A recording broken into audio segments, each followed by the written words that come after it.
Welcome to Mystara, and get ready to leave it, as today we're converting Vecna, Edge of Ruin, for play regarding the known world. At least the parts I can convert, as the major sections of this adventure is running from setting to setting trying to get the MacGuffin, before you get zotted into the next mini-adventure and experience what they have to offer in today's modern D&D. As this is a conversion video, it's primarily for DMs, so it's going to be a spoiler-o-rama. This one is going to be going out of order as it's time sensitive, and after the module's meh reviews, it needs my gentle and loving touch. Don't worry, I'll be working on the fighting styles in the Mystara video as well. I'm Mr. Welch, and that soothing light at the end of the tunnel is just a freight train headed your way. Vecna, Eve of Ruin is the latest 5e module created by Wizards. It isn't a greatest hits compilation of classic modules, it's a greatest hits compilation of 5e modules. In short, your characters will be summoned by the Wizards 3 to get the things that form the big thing that will stop Vecna. You embark on a host of mini-adventures that, if they were any more of a railroad, Eberron would put it on a lightning rail. But you have to play them in order because you gain a level after each one, so they scale as you level up. There's an intro adventure to get the party from 10th level to 11th, which is a nice change from always starting world-shattering adventures at level 1. As much as I complain about what I don't like, I will give them props for what I do. Well, it's time to make this book as Mystaran as possible where I can. You start at level 10, as I mentioned, and I would make them Knights of Ebony, the order tasked by the Immortal Council of Intrusion to hunt down and remove extraplanar threats to the planet. In this case, our big bad Vecna sent some of his minions to get arcane knowledge from scholars that he needs for his evil plans. Since he needs arcane lore, we need to put this somewhere with lots of wizards. Instead of Neverwinter, we're heading to Sunsfall, where the party is hunting down those interlopers. They don't have to be Knights of the Ebony, but it will establish them as people familiar with the Outer Planes and other settings. It makes for a lot less exposition and as you know moments. If they already know, why are you telling them? The cultists have kidnapped 4 victims from various places around Sunsfall and are looking to extract the needed secrets from them. They brought some extraplanar creatures to help them, so don't worry too much about substitutions. They are hiding out in some catacombs beneath the city, or even outside the city. I would run a short investigation into the area to get the players interested in the adventure, so they don't feel like you've just kicked them into a dungeon and told them they already know where the cultists are. They did that a lot with the Golden Heist book. Let them figure it out for themselves. It gives them a sense of accomplishment. Most of the extraplanar creatures here are elemental types, so those are already known in Mystara. We don't have a problem with the inner planes, just the outer planes. There are some undead, but it's mostly underwhelming for a party of this level. The 4 kidnapped victims are a bard, a scholar, an actor, and a wild mage. Change the wild mage to a regular wizard for continuity, and you're fine. Surprisingly, none of them are tieflings or other exotic races, so this is another point for that module. During the adventure, the party will be transported to Evernight, a city in the Shadowfell. Well, we've already got a town in perpetual twilight, I just talked about it. We're headed to the shadow city of Archport in Eberron. The city is always at dusk, the sun never fully rises or sets. There's a vampire you find in a scary store, but she's just there for an exposition dump. Change her to anything less fantastic if you want to. She's not there for combat. From there, you go to the dungeon and fight more undead and a Sorrowsworn, which for all purposes here we'll call a nightmare creature. It fits the bill and it also ties to the setting. Then the party gets a psychic bond with Vecna for impressing him, and the real module starts. And this is where we derail it. There are significant spoilers now, but if you've made it this far, you want to see how I saved this module, and you don't care how it was originally written. The party gets pulled into Sigil by the Wizards 3, originally Elminster, Mordenkainen, and Dalamar from Dragonlance. Not to be confused with Damodar from the epic D&D movie. Not to be confused with the epic D&D movie starring Chris Pine. Now that you're confused, you won't notice that Elminster and Dalamar are replaced with Tasha, the Queen of Demons, and Illustrial Silverhand, one of Mistress Chosen, and who, as far as I could find, has a single passing mention on page 54 of the Sword Coast Adventurer's Guide in 5th edition. Are we allowed to talk about Skag now? I thought that entire book was memory hold. Regardless, she's in this adventure. Now here's the major spoiler and where the module lost me. On page 42 of a 256-page book. Mordenkainen is secretly Koss, the vampire. The characters have no idea who he is, because he's a Greyhawk character, who was later dragged into Ravenloft. As written, the characters are from Faerun. They would have never heard of him if they hadn't gone plane hopping, unless they somehow knew of the other settings. The Knights of Ebony might have gotten a warning about him, but he's been trapped in the mist, and he's not considered a threat. The module is introducing the primary villain without any lead-up, after the module is 80% done. The party gets teleported to the wizards who were wishing for Vecna's plan to fail. How does the party know who Vecna is? He's the guy with the psychic link to them that you must occasionally remind them about, because the book doesn't really go much into it. They get told they must stop Vecna by collecting all 7 parts of the Rod of 7 Parts and assemble the rod in order. When they return, Mordenkainen rips off his Scooby-Doo mask and reveals him to be Cass all along. Who could have seen that coming? Seriously, who could have seen it coming? There's no connection to him in the story up until this point. It could have been Bargle. It could have been Raceland. It might as well have been Old Man Mervyn from A Welsh Werewolf in Shanfar Pushquin Gishko Gero Shondabush Shantasilio Gog. Cass then incapacitates the 2 women, grabs the rod, and teleports away, leaving the party to follow him. That's just lazy. They could have done so much better. Time to break out the plot welding machine. I have got so much work to do. We need to start getting out all the old source material to fix this module. We also need to follow some writing guidelines like show, don't tell. For example, the party is told they're in Sigil, the City of Doors.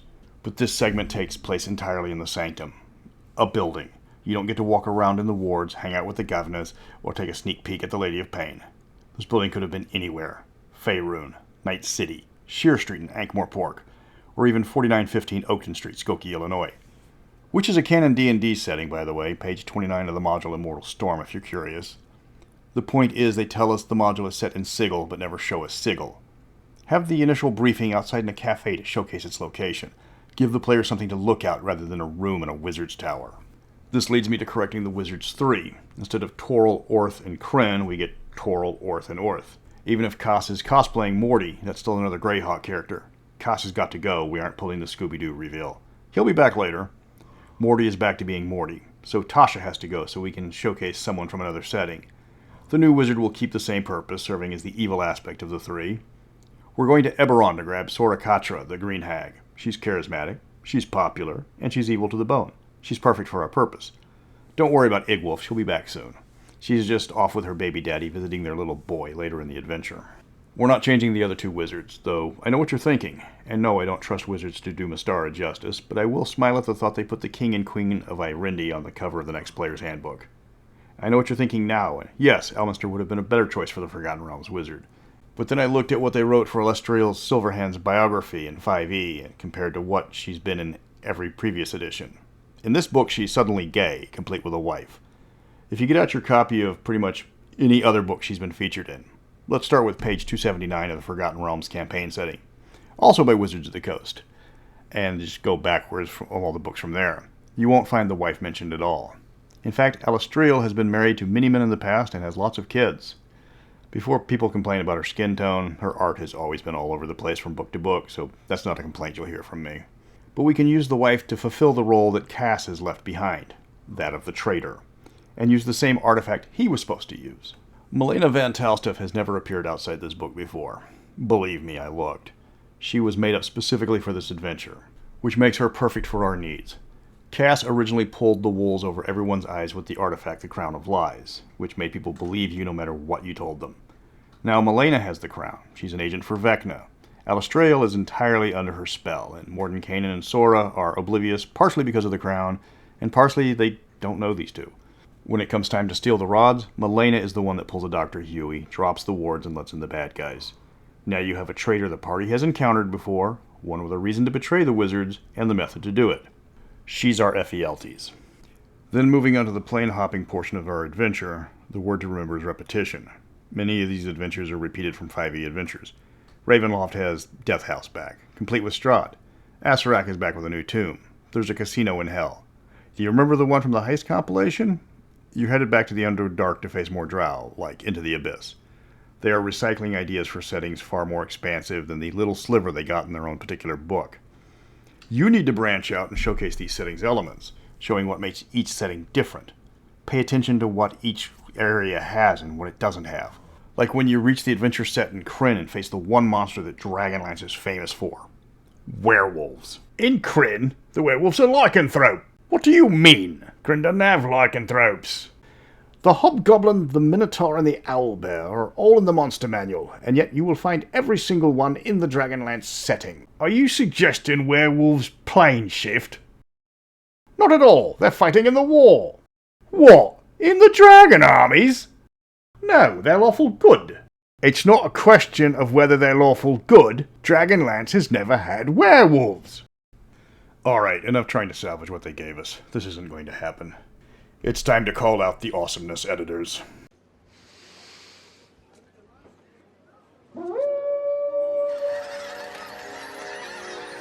That's exactly what I did. I asked my lore channel friends how to do high-level adventures and show off their favorite location. Wizards has given us a brief glimpse into 6 of the game worlds with Vecna, with Sigil being the alleged backdrop of the Wizards 3.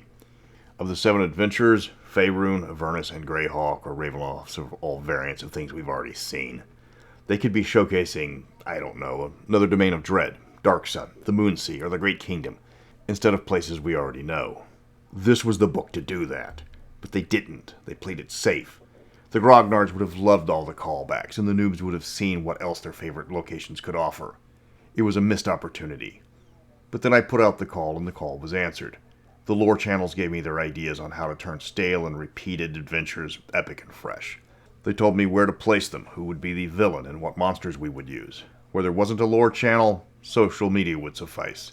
I picked the brains of Spelljammer, Eberron, and Darksun players to create adventures that I couldn't have done on my own. Eberron players gave me far too many ideas, so I let them pick. Spelljammer players went for the biggest ship of all time for their adventure choice, and then tied it into getting the party to a future adventure. That's when I decided to drop Avernus for one of the 3 missing settings. Despite being the best setting of all, Mystara wasn't a good fit. Immortals wouldn't sit around while some interlopers try to blow up their planet. That left Birthright and Darksun for the highest level planar excursion. Then the Darksun Reddit gave me possibly the most challenging fight I have ever heard of for 5th edition. When I asked how they expected the party to survive the encounter, they just said welcome to Darksun. My adventures were set. So let's restart with the concept of this book entirely. This is where the Mystara element comes in, as we do what we should have done in the first place. When you tell your players to make characters for this adventure in Session 0, give them a new rule. They are tasked with each making a character from a different setting. No 2 characters can come from the same game world. Let the veteran players pick the lesser-known settings to make it easier on the newer players. Help those fill in their characters to be a typical adventure from the chosen local setting. Anything is legal as long as it can be found in that world. You're not going to see a half-orc barbarian from Krynn or a drow sorcerer from Mystara, but you could have a Spelljammer plasmoid providing covering fire for a half-giant from the fighting pits of Athos. There are 5e conversions for all the different settings, and you can find them easily enough. And you all have hardbound copies of the Mystara Player's Guide. Now you've got half a dozen adventurers scattered across the multiverse with no ties to each other. Time to bring them together. This quest starts with all of them being teleported to the City of the Immortals, specifically the home of Simurgh, the patron of not letting the multiverse explode. Seriously, that's his only job. He's assembling a team to stop Vecna, and as Vecna is a god and Simurgh is an immortal, he can't interfere because that would somehow make things worse. The 2 types of deities don't get along, and by some ancient treaty, they can't attack each other. Vecna is only trying to rewrite the multiverse, not destroy it, so if Simurgh interferes, this would be considered a violation. The Wizards 3 try to cast a spell to stop Vecna, but mortal magic can't affect deities. They should have known this, but something about hubris and thinking they can punch above their weight class because they're archmages. The wish is doomed to fail from the start. Instead, Simurgh hijacks their wish and sends his assembled party to assist the wizards. The reason why he pulls from every realm is plausible deniability. If he had just sent Knights of the Ebony, the gods would know it's an immortal who tried to stop one of them. Now they have to investigate the pantheons of multiple worlds, and who's got time for that? Plus, if the Mystara character can pull this off, he's got a guaranteed sponsor for immortality, and some extra credit when he tests to see if he's worthy. The party pops in on the Wizards 3 just like the regular adventure. This is where you can use one of my favorite mechanics, personalized character knowledge. These wizards are fairly well known in their own worlds. The Forgotten Realms character might know there's something wrong about Silverhand's spouse, but thanks to the Crown of Lies, they can't put their finger on it. When they go plane hopping, give them a chance to try to remember exactly what's nagging them if they ask. This meeting is brief because the wizards tell the party the entire adventure hook in 3 paragraphs of box text before sending them to the Forgotten Realms for adventure number 1. The original adventure has you fighting drow in the Underdark. Again. The new, more epic quest finds them in Candlekeep, where they have to find out where the sages keep their powerful artifacts of earth-shattering potential. The answer is the sub-basement. That's where they keep the tomes of forbidden knowledge, scrolls of dangerous information, records of potential conflicts from inconvenient genealogies, reports they've had to retract they hope people will forget, and part-time professors that have earned tenure but are more field researchers. In short, the party will need to sneak down there. Then you have a surreal dungeon crawl with ghosts of former avowed, which you can avoid or fool by answering their questions. There's a spectral wraith dragon that serves more as the head librarian. Obviously, this is where a Faerun character will shine. You should allow each of them to show off their home field advantage in their own plane.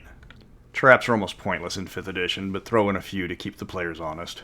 This is primarily a stealth run. It's a library and they need to be quiet, though you might have them answering a lot of riddles. Monsters should all be related to the library, things like living spell books or the bookshelf golems. There are baby cave fishers scattered about, with signs in Gnomish asking you to leave them alone. They're there to provide ink for the books. There is a halfling trap master that combines illusions and magic items for some genuinely terrifying pitfalls. If you're nice to her, she also makes some killer crab cakes, and she will happily share them with the party. The rod is held by one Picaroon the Lorekeeper, a halfling explorer who has spent his time across the multiverse. He knows the dangers of Vecna, and it won't take much to convince him to turn over the first part of the rod. And as you leave, he asks, why didn't you just take the nearby service elevator? Next up is Spelljammer. The original version was a crashed Spelljammer on an asteroid. Nice, but not epic. Instead of some small, insignificant ship trapped in the heart of a dead god, we head to a sentient ship that might as well be a god. It's over a half a mile long, with over 1 million hit points and a small city implanted on its back. It's the ship that gave the setting its name, the Spelljammer. The manta ray with buildings? Its undead former captain threatens it and needs the party to stop him for a future favor. And they will need that future favor. The party arrives and is immediately confronted by Shivax, the creatures created by the Spelljammer to effectively serve as its crew. They have a multitude of forms, and they are designed to do their task. Their task now is to herd the party to go and talk to the ship itself. You need the Legend of Spelljammer for this, but you can find a PDF easily enough. The villain is the Fool, a mutinous former captain who has become a lich to prevent his destruction. Undead are invisible to the ship and the Shivax, so you can see the problem. The lich sold his services to Vecna, who granted him protection in exchange for keeping the rod. The party will have to track down the Fool in one of the most unique locations in D&D.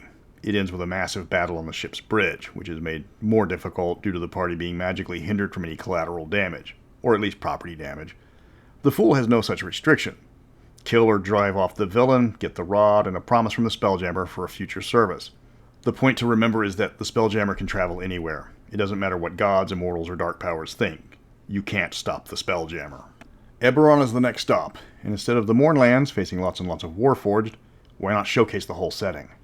You will need to do that in the City of Towers, Knives, Lost Souls, 1,000 Eyes, the Gateway to Zendrick, and Perdition. We're going to Sharn.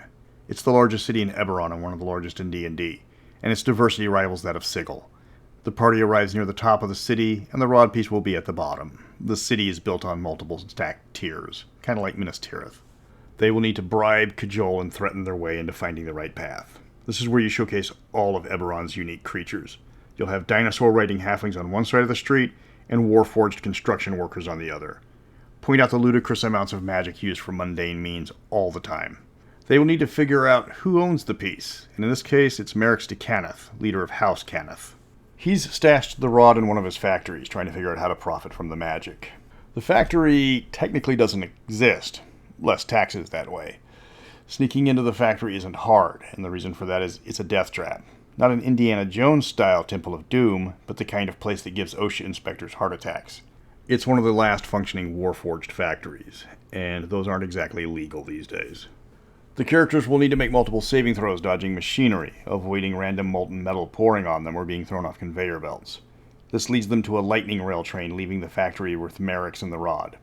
Cue the epic train fight, and the party acquires the rod when Merrick's flees. He's not on par with the party in combat and he knows it. He can bargain with the party or just abandon the rod and run. He's not picky. Then it's time to head back to the Spelljammer for that favor. The Ravenloft segment is supposed to take you back to Death House to fight Strahd. Again. That sound you hear is the rolling of the entirety of the Fraternity of Shadow's eyes. Don't worry. Its replacement is one of the most dangerous locations in the Mist, and this is where we add some new story elements. First, you have to get into the Mists. You don't simply walk into the Domains of Dread. Doesn't matter how powerful you are. Unless you're a half-mile-sized artifact and the most powerful Spelljammer in existence. Then you can open up a portal to the Mists to briefly allow the party to get in, get the rod, and get out. But hurry, the Mist will try to kick the ship out of their little prison plane as hard as possible. You've got 2 hours to find the rod. You might want to hurry a little faster when they find out where they are. They've arrived in Clore, one of the more obscure domains. It consists of the shattered remains of failed domains floating in space. Also a black hole that pulls them in once an hour and destroys them. The doomed domain is Cavadius, Vecna's old stomping ground. It's a desolate, broken land that borders Torvog, the domain of Cass the Vampire. The party needs to get to Vecna's old castle, kill lots of undead, and then face the Guardian of the Rod, which should be an undead creature far beyond their capabilities. A trio of Night Stalkers would be appropriate. Remind them that they're on the clock. When the domain above them gets pulled into the black hole, they've got 1 hour left. But they get an unexpected ally when Cass shows up with his undead army and helps the party. The enemy of my enemy is my friend and all. He finds out that they're trying to harm Vecna, gives them the rod, and wishes them luck as they're trapped in his domain. They get back to the Spelljammer, it goes to plaid, taking a chunk of stone and gases with it as it exits the doomed plane. Time for the next adventure. Dragonlance has the party helping a bunch of werewolves stop some evil wizards under a temple where the 3 moons hang in the sky. That last bit was about the only thing they got right regarding this setting. Dragonlance doesn't have a lot of common monsters other settings have. According to the designers, Dragonlance specifically doesn't have 3 creatures: orcs, drows, and lycanthropes. It's pretty explicit in their setting books. It does have a host of endemic creatures, and they decided to pick one of the 3 monsters not found in the setting. What you leave out is just as important as what you leave in. They've turned Kryn into another sandbox, the exact opposite of what Hickman and Weiss intended. Time to fix that. The party is going to Sylvanesti, where they find the forests corrupted and teeming with enemies like Draconians and the soldiers of the Red Dragon Army. They must sneak through the forest, gathering allies from the scattered elves. The big bad is Cyan Bloodbane, a green dragon that has corrupted the Elven King. It's a stealth mission, as they're badly outnumbered here. And the bad guys have dragons. They find the Elven Palace, get inside with the help of some gully dwarf slaves, and then get the rod before the dragon finds them. He's not going to fight them, he's a bit of a coward. But the dragons he has under his command aren't cowards. Even at high level, the party can still be squishy. But now they're headed for a family reunion in Greyhawk. The Greyhawk adventure is a dungeon crawl against the Lich Acererak. Again. This place is Vecna's stomping grounds. He's got a lot of power here. He's also got more than a few enemies here. Time for the party to meet some of them. This one's going to be a gauntlet. One of Vecna's biggest rivals is a demigod who has some idea of what's going on. He hijacks the party from teleporting in and sends them to the dungeon to see their plans. Then they run the gauntlet. Ladies and gentlemen, Ayuz, the Lord of Pain, has entered the chat. The party will appear before Ayuz the Old and his entourage, so they can be measured up. They will face drow priestesses, fungal creatures from the Lady of Rot, Zuktmoy, and his mommy and daddy, Igwulf and Grazit. Told you Tasha was going to be back. Ayuz taunts the party and decides if they are worthy. Now it's time for lots of combat. Ayuz isn't a complicated man. Lots of pain and violence, and he's happy. Start with drow warriors. Not regular drow warriors, but Greyhawk drow warriors. What's the difference? Awesome stashes. You need to go into great detail about the facial hair of Greyhawk's dark elves is borderline awe-inspiring, and the players can barely bring themselves to hurt the dark elves out of fear of damaging their mustaches. After you or Ayuz gets bored with a drow, it's fungal monsters, and after that, Mommy shows why she's the mother of demons by sending some of her nastier ones to fight the party. When the players have had enough, and they're barely alive, Ayuz stops the fight. The gladiator pits should be knee-deep in blood by this point. He's going to be taunting them the entire time. He is a bit of a dick like that. He tells them why he spared them, and then he gives them the rod in exchange for a future payment. He wants Vecna's eye and hand, and not the ones he's already lost. Congratulations. You're the first to survive the audition. Now we come to the final rod piece, and we're heading to a casino in hell to look at devils in tuxedos. Okay, that's just goofy, and people complained about Jim Holloway's art. And it's not very epic, even if they have a holographic dragon. Nope, we're going to challenge the party in ways that 5e doesn't challenge parties. We're going to Athos.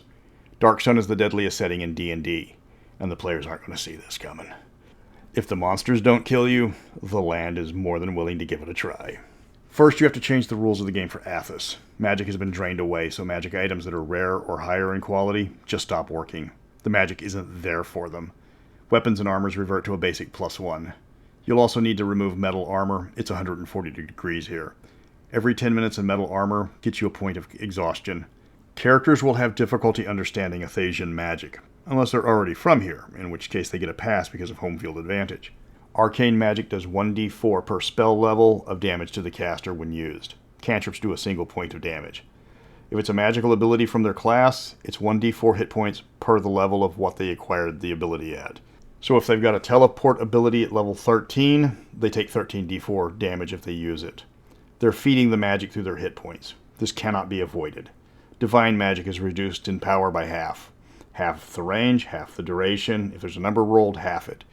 You can't summon any form of food, drink, or change the weather with magic. It's not fair. It's Dark Sun. Then we get to the most epic part of the adventure so far. The players find themselves in Ur-Draxa, the fabled lost city, the land where the first Sorcerer King was slain. Now it's a survival check as they discover Dark Sun monsters don't mess around. There's no one to talk to as everyone in the city is long dead, or trying to kill them. The city's not even supposed to exist. They can be attacked by beasthead giants, earth drakes, or Timbo looking for appetizers. Again, they're without much of their equipment, and their magic doesn't work well. Then we get to the main event. Turns out the first Sorcerer King has turned himself into a Dracolich. An ancient Amethysth Dracolich.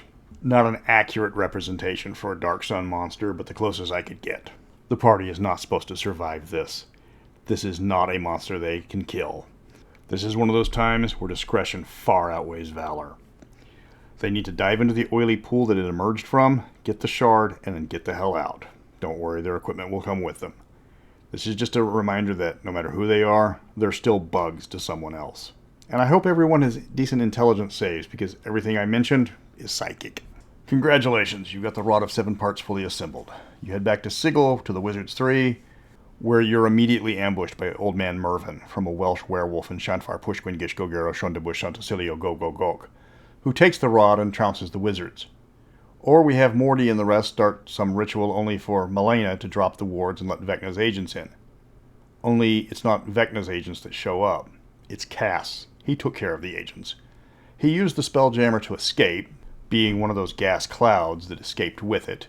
He knows that the rod is the key to hurting Vecna. He can kill Malena, she can escape, or the party can stop her later. Cass has brought with him various demons of greater power, on loan from Tasha to get the rod. Iuse hates Vecna with a burning passion. The baddies don't automatically incapacitate the Wizards 3 like in the book, but they flood the Sanctum with high-powered minions and concentrate their attacks on the known threats. The party is tasked with stopping Cass and regaining the rod, not because they're the chosen ones, but because they're the only ones not currently fighting a Baelor. The rest of the adventure plays out mostly as written. The party has to confront Cass, deal with at least a weakened Vecna, and there are a lot of demon fights. You get to scrap with a god, a vampiric Dark Lord, put paid to that little traitor, and finally save the multiverse. Vecna is either banished back to Orth, the Domains of Dread, or 4915 Oakton Street, Skokie, Illinois. Your choice, whichever is worse for him. Then retire your characters, wait for the new edition, and pray till you're hoarse that it's better than 5th edition. That's Vecna, Eve of Ruin. He's barely in his own book. Little attention is paid to source material for several adventures, and most are just rehashes. So why did I review it? It means I can design dungeons and correct other people, 2 of my favorite hobbies. And I got to work with my friends on this and make new ones in the process. Nothing like an entire book filled with fetch quests to end an edition on, right? Granted, they didn't nuke the setting like they did with Time of Troubles, the Vecna series from 3rd edition, or that whole Faerun Sundering time jump. Okay, back to the Mystara videos. My brain hurts, so does my voice. Until then, remember to include a GPS tracker on all your magic items.